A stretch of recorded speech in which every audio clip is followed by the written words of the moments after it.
Hello my YouTube family, कैसे हैं आप। वेलकम करते हैं आपका मेरे चैनल सिद्धि रिद्धि एंड मोम में। तो चलिए वीडियो की स्टार्टिंग करते हैं। और वीडियो के टाइटल और थंबनेल से तो आपको समझ आ ही गया होगा कि आज की जो वीडियो है वो किस टॉपिक के बारे में है, सॉरी किस सेंसिटिव टॉपिक के बारे में है। और जिनको नहीं पता है उनको वीडियो देखते देखते समझ में आ जाएगा। राइट टू फ्रीडम, आज़ादी का हक जो है सबके पास है। राइट टू स्पीक भी सबके पास है। जब आपके पास बोलने का अधिकार होता है ना, तो आपके पास ये राइट भी होता है कि आप क्या बोल रहे हैं, आपकी जो शब्द हैं वो उनका अर्थ सार्थक है या नहीं। इट मीन्स कि कुछ पॉजिटिविटी में है या नहीं है। ऐसा कुछ वर्ड्स तो नहीं है जो गलत मंशा से बोले जा रहे हैं या जिनका इम्पैक्ट गलत पड़ रहा है। तो हमें सोच समझ के अपने शब्दों का चुनाव करना चाहिए, क्योंकि जो जख्म होते हैं ना वो भर जाते हैं, लेकिन जो शब्दों के जख्म होते हैं ना वो नहीं भरते। और वो बातें आपकी पर्सनैलिटी को सूट नहीं करती। कई बार, बहुत बार ऐसे होता है कि एक अनपढ़ इंसान जो है बहुत समझदारी की बातें करता है और उसके कुछ भी ओपिनियन देने से, सोल्यूशन देने से प्रॉब्लम जो है फटाफट खत्म हो जाती है। और एक होता है जिससे हम समझदारी की उम्मीद रखते हैं, अगर वो इंसान कुछ ऐसा बोल जाए जिससे जो हमें उम्मीद ना हो, जो वल्गर से रिलेटेड हो, तो वो बड़ा बुरा लगता है। तो एक समय रहना है जो एक शो को होस्ट करते हैं, इंडियाज गॉट लेटेंट। तो वहां पर जो है ना डार्क कॉमेडी कह लीजिए या डार्कनेस को जो है ना ज़्यादा एनकरेज किया जाता है। जो जितना गंदा वहां पर बोलता है उसे उतना ही कूल माना जाता है। तो क्या कूल बनने के चक्कर में हम सारी सीमाएं खत्म कर सकते हैं, या हमें अपनी लिमिट पता ही नहीं है, लिमिट क्रॉस कर दो, जो कुछ भी बोलना है बस सबसे ज़्यादा कूल मैं लगूं, मेरे लिए जो है क्लैपिंग्स की जाए, मुझे कुछ बोला जाए हंस के। और डार्क कॉमेडी क्या होती है या चीज़ें क्या होती हैं, डार्क ह्यूमर क्या होता है, वो मैं बता दूं। वो ऐसी चीज़ों पर बात की जाती है, ऐसी चीज़ों को उठाया जाता है जिस चीज़ पर मिडिल क्लास फैमिली या इज्जतदार फैमिली बात करते हुए शर्माती है या घबराती है। हालांकि मेरी अपनी इस वीडियो में उससे रिलेटेड ना तो किसी इंसान का आपको चेहरा दिखेगा, ना ही मैं वो वीडियो की जो साउंड है वो अपनी वीडियो में डालूंगी, नहीं, क्योंकि मुझे अपनी जो वीडियोस बनानी है साफ सुथरी बनानी है। ना ही मैं उन शब्दों का यूज़ करूंगी जो उसमें बोले गए हैं। बट एक लिमिट होती है हर रिश्ते की, पति पत्नी की, भाई बहन की, हस्बैंड वाइफ की, और माँ बाप और बच्चों की भी। मेरे हिसाब से वो लिमिट क्रॉस नहीं होनी चाहिए। हाँ, टाइम है ज़रूर चेंज होने का, कि माँ बाप भी वो पहले वाले माँ बाप ना रहें, अपने बच्चों के साथ थोड़ा सा फ्रेंडली हो जाएं, और बच्चे भी वो डर के ना रहे माँ बाप से, वो भी थोड़ा फ्रेंडली हो, अपनी प्रॉब्लम्स बताएं। बट इतना फ्रेंडली भी ना हो जाए कि बेटा जो है बाप को बाप ना समझे और बेटी माँ को माँ ना समझे, और जो दोनों हैं वो एक दूसरे के डार्क ह्यूमर की पर इंजॉय करें। मेरे हिसाब से ये गलत है। मैं अपने बच्चों के साथ इतना नहीं हो सकती, और आई थिंक कोई भी नहीं हो पाएगा। कि देखिए, कुछ चीज़ें लिमिट में ही अच्छी लगती है, राज में ही अच्छी लगती हैं। हर चीज़ बच्चों को सिखाई जाती है, अच्छी बुरी। तो जो उन्होंने बोला है, जो डायलॉग्स उन्होंने बोली हैं, जो स्टेटमेंट आपने दी है, पहले मैं आपको बता दूं, एक नाम आता है रणवीर इलाहाबादी। आजकल जितने भी न्यूज़ चैनल हैं सब उनको कवर कर रहे हैं। किस लिए कवर कर रहे हैं? क्योंकि उन्होंने शो में जाके ऐसा कुछ बोल दिया है जिसकी उम्मीद उनसे नहीं थी। क्योंकि उनके जो पॉडकास्ट आते हैं रणवीर इलाहाबादी के, उनके पॉडकास्ट मैंने भी देखे हैं, उनमें आध्यात्मिकता भी होती है। उन्होंने जो फिल्मी टीवी स्टार्स हैं उनका भी पॉडकास्ट किया है, मैंने भी खूब इंजॉय किया, और मैं पर्सनली उनको दिल से पसंद करती थी। मैंने उनके बहुत पॉडकास्ट देखे हैं। तो जब मैंने वो चीज़ देखी तो मुझे भी उम्मीद नहीं थी कि इस तरह का बंदा इस टाइप की बात कैसे कर सकता है।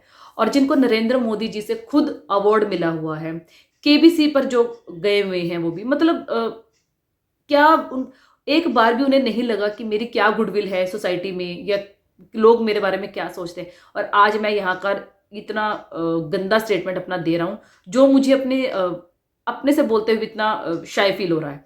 हालांकि जैसे कि कुछ टॉपिक्स हो गए, गे मैरिज हो गई, या और भी कुछ डार्क टॉपिक्स हो गए, उन टॉपिक्स को उठाकर वहां पर क्वेश्चनिंग की जाती है। और होता क्या है कि 5 जज हैं और सामने एक इंसान है। उस इंसान को आप इतना प्रोवोक कर देते हो, इतना प्रेशर डाल देते हो कि वो मुंह से जो है ना कुछ उल जुलूल बातें निकालता है, और आप उन उल जुलूल बातों को आगे बढ़ाते हो और उससे कुछ ना कुछ निकलवाते हो ऐसा। तो यही चीज़ किया है रणवीर इलाहाबादी ने। और जो उन्होंने किया है वो इस चीज़ की उम्मीदों से बिल्कुल ही नहीं थी, क्योंकि ये वाकई बहुत ज़्यादा शेमलेस है और इस पर बहुत ज़्यादा रिएक्शंस बन रहे हैं, वीडियो बन रहे हैं। और मुझे ये नहीं समझ में आ रहा, क्या उनके खुद की फैमिली नहीं है रणवीर इलाहाबादी की? क्या उनके पेरेंट्स नहीं है जो इस चीज़ को उनको बढ़ावा? तो आई एम श्योर वो भी नहीं देंगे, क्योंकि वो भी आज के पेरेंट्स तो है नहीं। वो भी जैसे हमारे पेरेंट्स हैं, उन्हीं के पेरेंट्स होंगे, उन्हीं की एज ग्रुप के होंगे, तो उन्हें भी ये चीज़ बहुत बुरी लगेगी। और थोड़े टाइम पहले मैंने खुद इंस्टा पर एक वीडियो देखी थी, स्कूल, आई थिंक आप लोगों ने भी देखी होगी। स्कूल बस में एक बच्चा बैठा हुआ है, लड़के हैं पीछे बैक सीट पर, और वो एक लड़का इतनी वाहियात बातें अपने दोस्त को बोल रहा था सामने, जैसे 2 बच्चों में लड़ाई हो रही है। I think 10th 11th class के वो स्टूडेंट थे। वो लड़का हद से ज़्यादा मतलब इतना गलत बोल रहा था कि आप उसको अपने किसी फैमिली मेंबर के साथ बैठ के नहीं सुन सकते थे। तो वो बच्चा कहाँ से सीख रहा है? मोबाइल से, टीवी से, माहौल से, स्कूल के माहौल से, घर के माहौल से, कहाँ से? तो और देश का फ्यूचर जा कहाँ रहा है? सबसे बड़ी बात, अगर रणवीर इलाहाबादी ये सोच रखते हैं, इस तरीके की घटिया सोच वो रख रहे हैं और घटियापन से वो बोल रहे हैं और उन्हें बिल्कुल भी ये चीज़ें क्लियर मतलब बिल्कुल भी उन्हें फील नहीं हो रहा कि हाँ मैंने कुछ गलत बोल दिया, ऊपर से वो हंस रहे हैं। तो कल को अगर उनके बच्चे होते हैं और अगर उनके बच्चे उनसे इस चीज़ की उम्मीद रखें, तो क्या वो बर्दाश्त कर पाएंगे? और क्या जो ऑप्शन उन्होंने सामने वाले इंसान को दिया, तो क्या वो ऑप्शन उनका बेटा उनको दे पाएगा? तो उस इंसान की जगह अपने आप को रख के सोचिए, वो माँ बाप कितना शर्मिंदा फील कर रहे होंगे जिनके पास जिनका बेटा पूरे वर्ल्ड में सिर्फ इस चीज़ के लिए फेमस हो गया कि हाँ उसने ये स्टेटमेंट दी है। कहते हैं ना कि आप कितना ही अच्छा काम कर लीजिए, कितना ही गुडविल ले लीजिए, लेकिन अगर आपकी एक गलती, आप अगर एक गलती करते तो पूरी सोसाइटी आपके पीछे पड़ जाती है, मीडिया पड़ जाती है, न्यूज़ चैनल पड़, वही हो रहा है जिनके साथ। उनकी एक गलती ने उनकी सारी गुडविल के ऊपर पानी फेर दिया है और कहीं से भी शायद उन्हें रिस्पेक्ट नहीं मिल रही। बहुत सी जनरेशन ऐसी है, जेनजी ऐसी है, कुछ ऑडियंस जो उन्हें अभी भी सपोर्ट कर रही है, लेकिन जो शायद 90s की हैं वो उन्हें सपोर्ट नहीं कर रहे हैं, क्योंकि आज की जेनजी के लिए एक जस्ट नॉर्मल बात है, वो ह्यूमर वाली बात है। अगर आप अपने इंसल्ट पर हंस रहे हैं, उस डार्क कॉमेडी पर, डार्क ह्यूमर पर हंस रहे हैं, तो आप बहुत कूल हैं। लेकिन अगर आपको थोड़ा सा भी अनकंफर्टेबल लग रहा है उनकी बातों में, तो आप पुराने टाइप के। तो ये पुराने, अब मेरे हिसाब से पुराने टाइप या नए टाइप की चीजें नहीं हैं। जो गलत है वो गलत है। इस तरीके से स्टेटमेंट देना उनकी खुद की पर्सनैलिटी को सूट नहीं कर रहा। और जो वो वीडियो जब मैं आपको बता रही हूँ, बच्चे वाली वीडियो, उस वीडियो के नीचे इतनी ट्रोलिंग थी, इतना कुछ बोला गया था कि इस बच्चे के पेरेंट्स तक ये वीडियो पहुंचनी चाहिए। और सोचिए अगर पहुंच भी गई होगी वो वीडियो, कि वो उसमें इतना गलत, इतना गंदे वर्ड्स, इतने गंदे और आपत्तिजनक शब्दों का यूज कर रहा था कि जिसकी आप कल्पना भी नहीं कर सकते। अगर उसके माँ बाप ये वीडियो देखेंगे तो वो क्या बोलेंगे कि इतने हाई फाई स्कूल में पढ़ाने के लिए हम ये सब कर रहे हैं, फीस इसीलिए पे कर रहे हैं कि हमारा बच्चा ये सब सीखे। और कहाँ से सीख रहा है? ऑब्वियसली बात है मोबाइल से, क्योंकि आजकल हर छोटे छोटे बच्चे के हाथ में फ़ोन है और फ़ोन में क्या क्या कुछ चल रहा है, इस चीज़ की नॉलेज जो है माँ बाप को नहीं होती। तभी बोला जाता है कि कोई भी व्हीकल या फ़ोन बच्चों को +2 के बाद दिया जाए। बट उनकी भी शायद मजबूरी है, पेरेंट्स की भी, क्योंकि ऑनलाइन जो वर्क आ रहा है बच्चों का स्कूल का, वो भी फ़ोन पर ही आता है। तो बच्चों पर 24 घंटे की नज़र नहीं रखी जा सकती, बट बच्चों को कुछ संस्कार, मोरल वैल्यू घर से दिए जाते हैं। इसीलिए बोला जाता है कि संस्कार दीजिए, पैसा नहीं, क्योंकि बुढ़ापे में और उसके बच्चे के भविष्य के लिए संस्कार ही काम आएंगे, पैसा काम नहीं आएगा। रणवीर इलाहाबादी इतने अच्छे क्रिएटर है, इतने अच्छे कंटेंट क्रिएटर है कि नरेंद्र मोदी जी ने भी इनको अवार्ड दिया है और इनकी खुद के पॉडकास्ट पे इतनी बड़ी बड़ी पर्सनैलिटीज़ आई हैं। इनकी जो गुडविल है ना सोसाइटी में, एक अलग सिंपल सोबर लड़के की थी, जो जिससे इस तरीके की उम्मीद तो बिल्कुल नहीं की जा सकती थी। अब ये क्या हुआ है क्या नहीं, आई थिंक जब इनको इस शो का ऑफर मिला और जब ये शो पर गए, तो इस शो की कुछ वीडियोस तो इन्होंने भी देखी होंगी, क्योंकि जाने से पहले हर क्रिएटर देखता है कि शो किस टाइप का है, क्या फॉर्मेट क्या है उसका।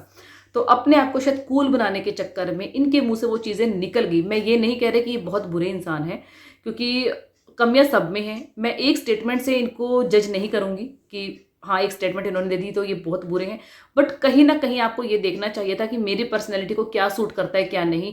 अगर मैं ये बोलूँगा तो इसका रेपो क्या होगा, या बाहर ही मीडिया में किस तरीके से जाएगी। हालांकि क्या होता है ना कि देखिए, अगर आपके भी इंस्टा पे या आपके शॉर्ट्स में जो है वही चीज़ें बार बार आ रही हैं, जैसा कि ये ट्रेंडिंग में चल रहा है, ये जो वीडियो क्लिप है, इसको अगर आप बार बार देख रहे हैं तो इसमें सिर्फ इलाहाबादी का वही वीडियो, वही क्लिप नजर आ रही है जिसमें वो कुछ बोल रहे हैं। और वो जो बोल रहे हैं वो इतना घटिया है, इतना आपत्तिजनक है कि उसको आगे देखने के लिए आपको क्लिक करना पड़ता है, और क्लिक करने के लिए आपको मेंबरशिप खरीदनी पड़ती है। तो होता क्या है कि जब आप मेंबरशिप खरीदते हैं तो वो पैसे जाते हैं इधर, और पीआर टीम के द्वारा ये सब किया जाता है कि एक छोटी सी क्लिप को जब आप देखेंगे, आगे क्लिक करने के बाद आप मेंबरशिप भी ले लेते हैं और फिर जाकर देखते हैं तो वहां पर सामने कोई है ही नहीं, कोई भी नहीं है सामने। सिर्फ ये एक या तो फैलाया गया है या जानबूझकर बुलवाया गया है, गॉड नोज ये क्या है, या इस चीज़ के लिए उन्हें पैसे ऑफर किए गए हैं।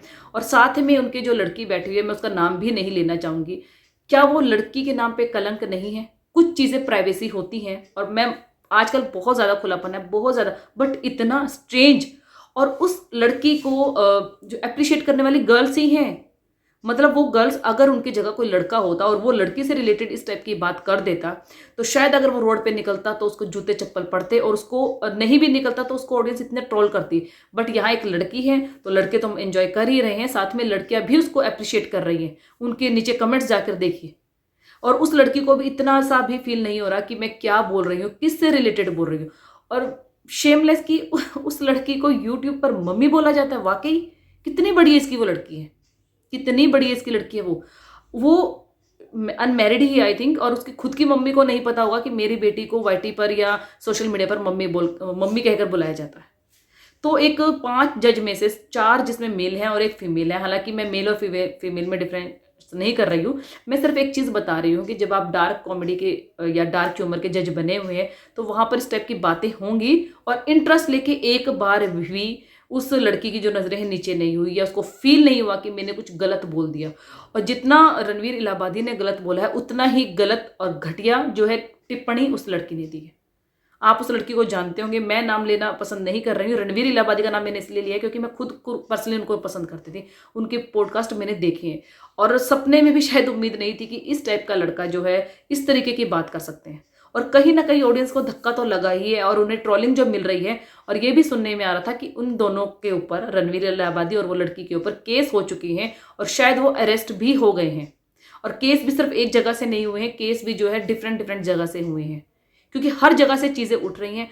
आज टाइम है अपने बच्चों को रोकने का और कुछ सिखाने का। मेरी नज़र में तो ये शो बंद हो जाना चाहिए, क्योंकि ये शो ऐसा कुछ है ही नहीं जो कुछ पॉजिटिव सिखा रहा हो हमें, या कोई कार्टून शो, कुछ भी ऐसा नहीं है।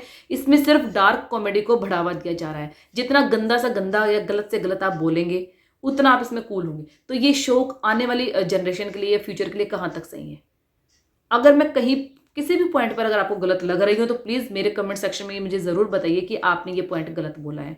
पर्सनली मैं ये शोज़ नहीं देखती थी, बट ये जो नाम आया ना रणवीर इलाहाबादी, इस नाम की वजह से वो क्लिप मैंने देखी है। क्योंकि वो क्लिप आपको ढूंढने की भी ज़रूरत नहीं है, वो इतना ट्विटर पे ट्रेंडिंग कर रही है, इतना इंस्टा पे ट्रेंडिंग कर रही है, वाईटी पे ट्रेंडिंग कर रही है। आप जरा सा नाम डालेंगे वो आ जाएगी आपके सामने। तो ये कहीं ना कहीं बहुत गलत है। अगर ये पेरेंट्स को भी समझना होगा कि अपने बच्चों को अगर कुछ सही सिखाना है तो प्लीज़ एकजुट होकर हमें इस चीज़ का अगेंस्ट जाना है। जितना ज़्यादा हो सकता है ट्विटर पे इसे हैशटैग लगा के अनफॉलो दिस करना पड़ेगा, ताकि ये चीज़ अनफॉलो हो जाए और ये सीरियल यहीं का यहीं रुक जाए। क्योंकि अगर इस चीज़ को अब बढ़ावा मिलता है कि हाँ, उनको अगर अप्रिशिएट किया जाता है और उनके अगेंस्ट कोई लीगल एक्शन नहीं लिया जाएगा, तो आगे पता नहीं कितने और रणवीर इलाहाबादी आएंगे और वो कितने डार्क कॉमेडी करेंगे और कितना डार्क ह्यूमर फैलेगा। तो ये अब आपके हाथ में है कि आपने अपने बच्चों को क्या दिखाना और क्या सिखाना है। हालांकि शायद ये जो स्टेटमेंट उन्होंने दी है, इस शो का ये एंड ही है। इससे ज़्यादा घटिया और शेमलेस बात कुछ हो ही नहीं सकती, ना माँ बाप के लिए ना बच्चों के लिए। तो बस भारी मन से और दुखी मन से वीडियो को ख़त्म कर रही हूँ। और अगर मेरी वीडियो अच्छी लगी तो प्लीज़ वीडियो को लाइक, शेयर और कमेंट ज़रूर कीजिए। Bye bye.